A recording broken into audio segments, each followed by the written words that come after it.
Olá, amigos do Logos, tudo bem? Aqui é o Emerson e hoje nós vamos aí, para mais um almanaque apologético, certo, pessoal?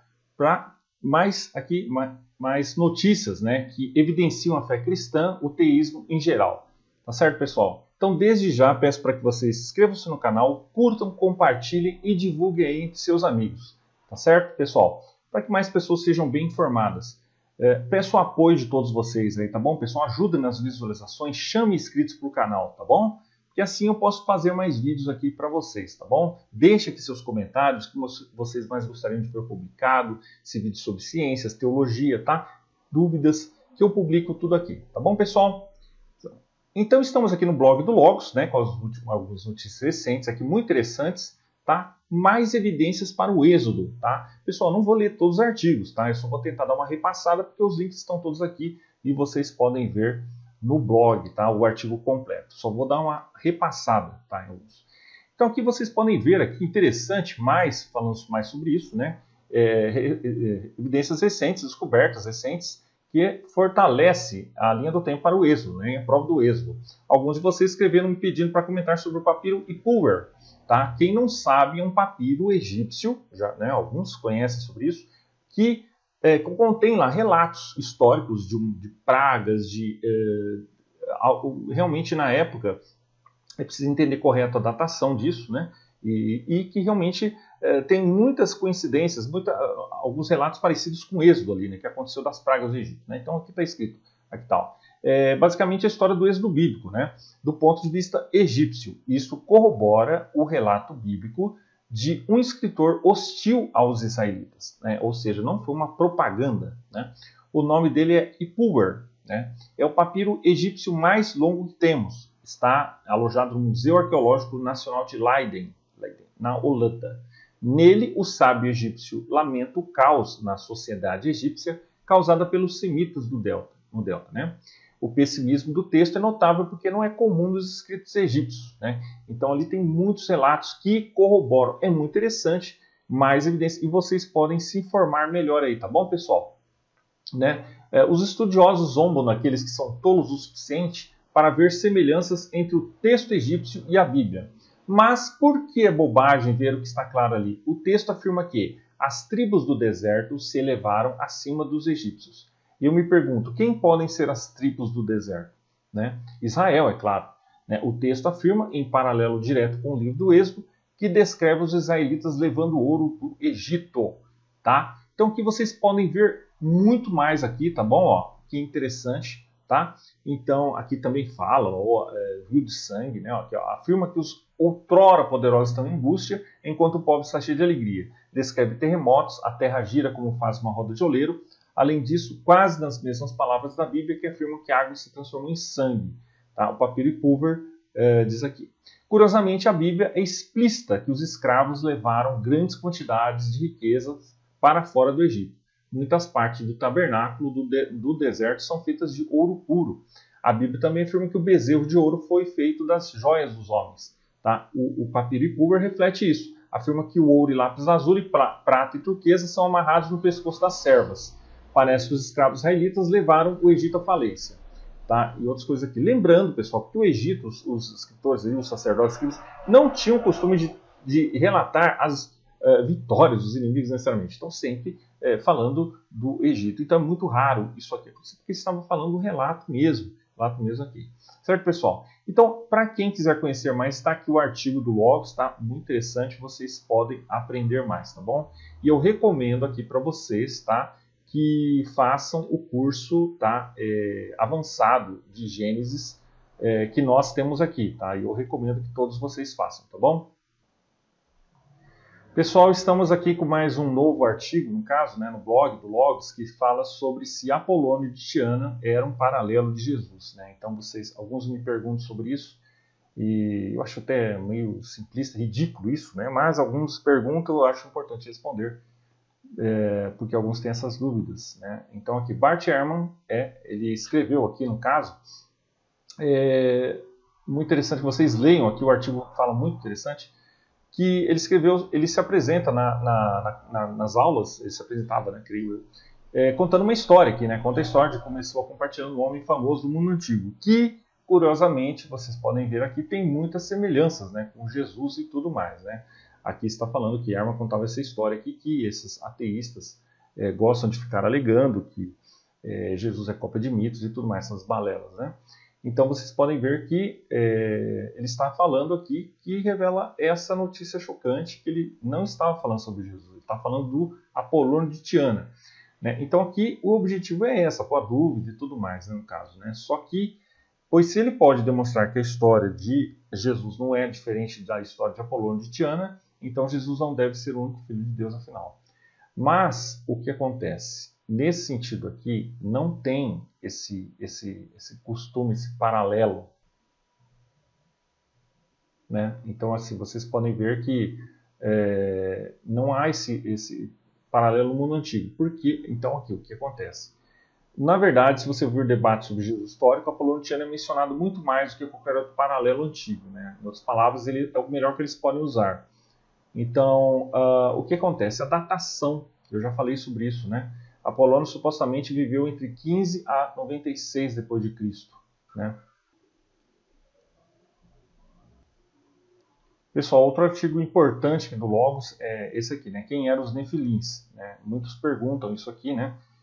Sobre quem eram os Nefilins na Bíblia, né? Então aqui eu comento que eram os caídos gigantes que podem ter sido descendentes de relações sexuais entre os filhos de Deus e os filhos dos homens em Gênesis 6, 1 ao 4. Então há muito debate sobre isso, né? Então vocês podem ver que os filhos de Deus parecem ser distintos dos seres humanos. Então vocês vejam aqui que interessante que uma teoria é que os filhos de Deus eram anjos caídos, demônios que assumiram forma física e se acasalaram com fêmeas humanas, ou demônios que possuem machos humanos que não se acasalaram com fêmeas humanas. Então vocês podem ver aqui no artigo, conta tudo isso, tá? Pessoal, em mais uma dessas alegações aí, bobagens, que eu digo bizarras, que eu vejo falar, e o pessoal me perguntou sobre isso, né? Um leitor perguntou, e eu acho importante responder isso aí para esclarecer essas coisas aí, né, que falam no caso, né? Que alguém falou aí no caso que o nome de Jesus significa salve Zeus, né? Em mais uma birutice desses miticistas, né, que alegam que Jesus é um mito, vem mais essa, né? Então aí, essa questão de Jesus tem a ver com salve Zeus e tudo mais, o pessoal não sabe nem português nem grego quer falar sobre isso, né? Os promotores desse conceito bizarro afirmam que qualquer um que usa o nome de Jesus está oferecendo louvor a um falso Deus e não é salvo, né? Então ele chega a um ponto de dizer que uma pessoa deve usar apenas o nome hebraico para Jesus, pois há apenas um nome pelo qual podemos ser salvos. Então aqui está a comparação que eles alegam aqui, né? Então, como se explica isso aqui, né? Então vocês podem ver, aqueles que ensinam que o nome de Jesus significa salve Zeus, geralmente começa com o nome de Deus, Yah, né? E a partir desse nome de Deus, eles tomam o nome do Messias, como Yahshua, que eles dizem significar Yah é a salvação, né? Então nós lembramos que o nome de Jesus é Yeshua, não Yahshua. Eles afirmam que esse é o nome usado pelos apóstolos e pelo próprio Messias. No entanto, depois que os apóstolos morreram e se foram, a igreja romana assumiu o cristianismo. A fim de tornar seu tipo de religião mais palatável para os pagãos, os líderes romanos mudaram o nome do Messias para um híbrido grego-latino Iesos, que supostamente significa salve Zeus. E já que Zeus, ou Júpiter, era o deus principal do panteão grego-romano, os pagãos tiveram pouca dificuldade em aceitar esse novo semideus. Então vocês podem ver aqui as alegações, né? Ao mudar o nome do Salvador, o cristianismo foi efetivamente despojado de suas raízes hebraicas, e a fusão com o paganismo foi um sucesso. Então eles querem, de toda forma, aqui alegar isso, e essa alegação não faz sentido nenhum, como vocês podem ver aqui, provado pelo artigo, tá bom? Mais um artigo aí, né, do Logos, aqui que nós temos o parceiro que nós divulgamos também, que é Conheça Sua Bíblia de Capa a Capa, interdominacional. Recomendo todos conhecerem aqui pelo link oficial na descrição. Quem era a mulher de Caim, né? Eu vou fazer um vídeo separado sobre isso, mas aqui está vocês podem assistir o vídeo dele também, que é a explicação aqui, né? Assim, no caso, está aqui no artigo do Logos, certo, pessoal? Então, vocês podem saber mais sobre isso, que é uma dúvida que muitos têm aí no caso. Tá bom, pessoal?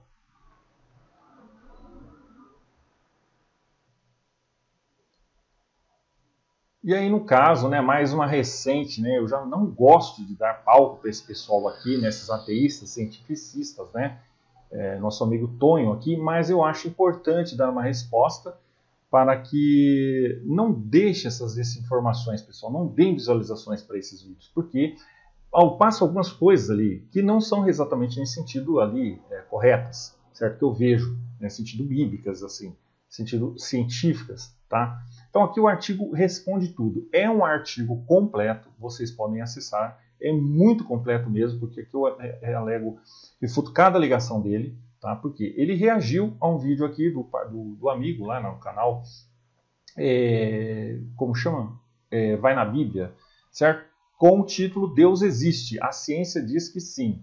Creio que tanto o título desse vídeo quanto as alegações do Tonho estão meio equivocadas, tá? Então, peraí, a ciência, eu acho que esse título foi meio assim, né? Quer dizer, o correto seria, as evidências mostram que sim. A ciência não tem por objetivo provar Deus, tá? A ciência tem por objetivo medir as coisas materiais, tá? Então, ou seja, algumas pessoas cometem equívocos dos dois lados. Tá? Alguns religiosos tentam nesse sentido do fideísmo, alguns extremos, assim como os ateístas caem no erro do cientificismo, que é tomar a ciência pelo que ela não é. Tá? A ciência de forma alguma vai contra a fé em Deus, contra o teísmo corretamente entendido, a Bíblia corretamente entendida. Porque se esse pessoal não entende nem de ciência nem da Bíblia, eles vão cometer equívocos dos dois lados. Né? Então aqui, o que ele faz? Generaliza crentes, né, como fala os religiosos, né, como se fossem todos simplistas, né? Já falamos sobre, sendo que eles mesmos são simplistas, porque eles fazem uma caricatura da fé cristã. Já falamos que a Bíblia, já falamos o que é corretamente entendido. Tá? Então, eu acho interessante. E usam de sarcasmo. É engraçado, eles querem respeito, mas eles usam de sarcasmo. Né? Falam, Deus, o amigo imaginário. Isso, pessoal, não é um diálogo, isso aí é uma brincadeira. Tá? Nós não estamos aqui para isso. Eu estou aqui para dar resposta. Vocês poderiam, devem apoiar o meu canal, porque eu estou dando resposta correta a isso. Tá? Uma resposta que é correta, certo? Sendo que não é nada disso que esse ateísta supõe. Então, vocês vejam que tudo que eu posto aqui é muito interessante, tá? Então, aos 28 segundos já alega bobagem, não se usa Deus das lacunas, tá? Então, ele alega lá, os cristãos, quando não tem uma explicação, eles falam Deus criou. Não é esse simplismo, porque não é bem por aí, né? Então, a gente já explicou sobre isso. Né? Essa acusação significa que, quando se trata de vários argumentos teístas, o crente normalmente atribui lacunas no conhecimento, especialmente científico, a Deus. Por exemplo, quando a ciência não consegue explicar como o universo surgiu ou como a vida se originou da Terra, o apologista cristão é rápido em apontar para Deus como uma suposta causa ou explicação. Assim, a acusação do cético é que os cristãos nada mais fazem do que dar uma resposta à sua ignorância, Deus. O naturalista, aí é que está a questão, porque no final, né, o amigo aqui, né, o Tonho, chega falando lá, os religiosos põem tudo a causa em Deus, imagina tal. Mas é interessante que eles não falam que o naturalista vê tudo do ponto de vista material. Então aqui, uma pessoa que acredita que o cosmos físico é a realidade última, assume que com o tempo suficiente, certo? Eles atribuem à matéria aquilo que o religioso atribui a Deus. Olha que interessante. A explicação científica descobrirá uma explicação puramente naturalista para o que agora é cientificamente inexplicável. Tá? O cientista o Richard Dawkins respondeu dessa maneira ao argumento de Michael Behe. Então vocês podem ver mais detalhes aqui. Eu vou só destacar alguns parágrafos. Tá? Então aqui é interessante que aqui já detona todo, responde essa questão do naturalismo metodológico, né, essa questão simplória do cientificismo. Né? Então vocês podem ver tudo aqui. Tá? Não é tão simples como isso. Eu acho assim, o que o amigo lá do canal a Bíblia, vai na Bíblia, disse é correto, porque ele está exemplificando, mostrando lá conceitos. Só que eu acho que o título poderia ser corrigido, né, nesse sentido. Então, nós vemos aqui. Então aqui nós vemos, no entanto, embora a ciência tenha sido bastante constante, bem sucedida em explicar muitos aspectos particulares do universo físico, alguns observadores do entendimento científico pensam que ela pode ter atingido limites. Então vocês podem ver aqui tudo explicado sobre isso, tá bom, pessoal? É um artigo completo, tá? Eu não vou aqui falar mais, vocês podem ver lá, tá? Aqui no blog, tá bom?